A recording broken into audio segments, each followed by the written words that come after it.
وهلا والله بالفخمين. جبت لكم اليوم قصة بعنوان رسالة لم تصل أبدا. قبل مشاهدة القصة لا تنسوا تصلوا على النبي وتذكروا الله، سووا لايك واشتراك على طريقك، استمتع بالمشاهدة. في قرية صغيرة بأحد الأرياف الأوروبية ولد طفل يدعى لويس، إن شاء الله يكون الاسم صح. وسط أسرة بسيطة تعمل بمزرعة، كان لويس طفلا مميزا محبا للحياة، يحلم بأن يصبح كاتبا مشهورا. وكانت والدته الداعم الأكبر له، كانت تقول له دائما: لا تتوقف عن الحلم يا لويس، يوما ما ستملأ كلماتك العالم. كبر لويس وبدأ في كتابة القصص والرسائل، لكنه لم يكن يمتلك المال الكافي لشراء الورق، فكان يستخدم الأوراق القديمة ويكتب على ظهرها. حلمه كان بسيط: أن يرى اسمه على غلاف كتاب في أحد المكتبات الكبيرة. حلم بسيط. وعندما بلغ 17 توفيت والدته فجأة بسبب مرض لم تكن العائلة قادرة على علاجه. والله يقيرنا هذه الأمراض. كانت تلك أول صدمة لحياته، شعر وكأن النور الوحيد في حياته قد انطفأ، لكنه تمسك بوصيتها وقرر أن يواصل الكتابة من أجلها. ترك قريته وانتقل إلى المدينة باحثا عن فرصة لنشر قصصه.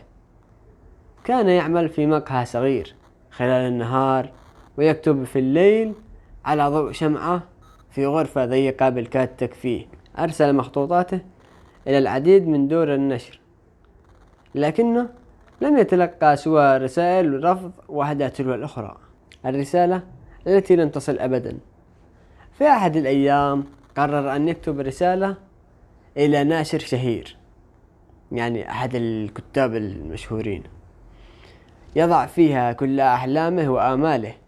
كتب فيها عن طفولته وعن أمه التي آمنت به وعن حلمه بأن يصبح كاتبا، وأنهى الرسالة بهذه الكلمات: إذا لم أنجح فأخبروا أمي أنني حاولت. وضع الرسالة في ظرف وأرسلها عبر البريد، لكنه لم يكن يعلم أن القدر والمكتوب كان يخطط لشيء آخر. فسبحان الله، في تلك الليلة وبينما كان عائدا إلى المنزل تحت المطر تعرض لحادث سيارة ونقل إلى المستشفى في حالة خطرة. أمضى أياما في العناية المركزة لكنه لم ينجي، ورحل لويس قبل أن يحصل على رد على رسالته. وهنا بعد أسابيع وصلت رسالة من دار النشر إلى عنوانه القديم. كان الناشر قد قرأ رسالته وأعجب بكتاباته، وقرر منحه فرصة لطباعة أول كتبه، لكن الرسالة وصلت متأخرة جدا ولم يكن لويس هناك ليقرأها.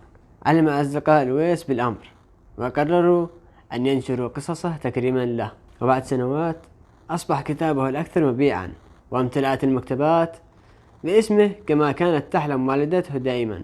لكن لويس لم يكن هناك ليرى حلمه يتحقق.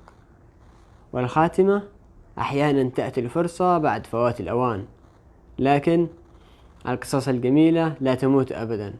واليوم كل من يقرأ كتابات لويس يتذكر الطفل الصغير الذي لم يتوقف عن الحلم حتى عندما خذلته الحياة. لا تنتظر الفرصة، قد لا تأتي في الوقت المناسب. اصنعها بنفسك قبل فوات الأوان. وسلامتكم. تابعين الغاليين، وجودكم فرحة سنين، لايك وكومنت منكم بس يكفيني ويخليني زين. حب لكم ما له حدود، مع بعض دوما للأمام.